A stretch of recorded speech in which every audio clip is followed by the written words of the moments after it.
The scripture of the day talks about the book of Proverbs 4:23, where the writer tells us that above all things, guard your heart, for everything else flows from it.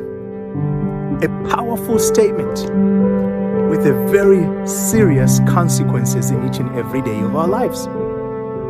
Most of us have taken the heart as that organ that pumps, distribute blood, oxygen throughout the body.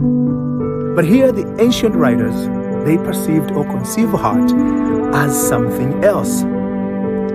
Most of us, often when we say we're talking about something sympathetic or maybe feels, where do we touch is the heart. So the heart has always been perceived, in addition to be the organ, but also has been perceived, especially in the ancient time, as the seat of your emotions and your thinking. Your emotions and your thinking. And science today is informing us that the heart it have a brain of itself, just like the head has a brain of itself. As the brain does the thinking, the heart does the feeling. And is the feeling that draws, it has a magnetic draw, it pulls things to us. So in an essence, feelings makes us or place us in a particular mood.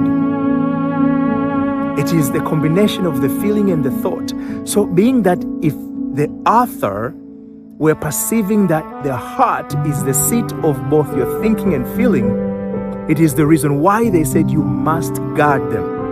Because out of the thinking and feeling is life itself. I am standing here recording this. If I choose to think and feel that something strange, something dangerous will come out of these tall grasses, I cannot pass seeing what is beyond, just a meter from me.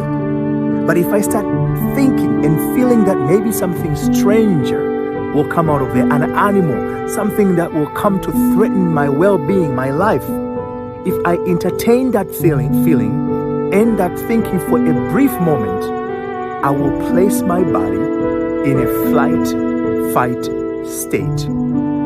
And therefore, I will start thinking something that might be happening. I would hear noises and I will be afraid. And if not, I will start moving away from it. Because the thinking and feeling brought about an attention that was not present in my attentive state.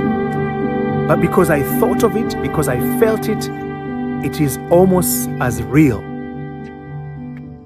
And out of that becomes your action. Your reaction to life or action to life, it is a product of a thought and a feeling. So for that reason, we must guard, because a successful person is solely successful not because of the connections we have. We might give credit to the connections. We might give credit to everything else.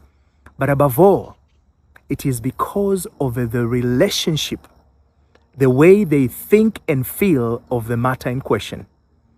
A poor person, it is not poor because they were born in a poverty state of environment, not because they were born in a particular country, not because of a particular lineage or DNA or color of their skin.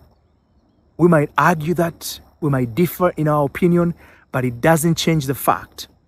A poor person is because they think of themselves poor. And because they think of themselves poor, they make poor decisions. I had a very successful business at some point. Not that it has changed ever since. Not that have changed, everything else is the same. But what has changed is something very simple. When I had that business, things were going extremely well. And it was moving in a pace that is very interesting.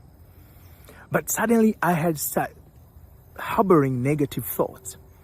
And for harboring negative thoughts, guess what?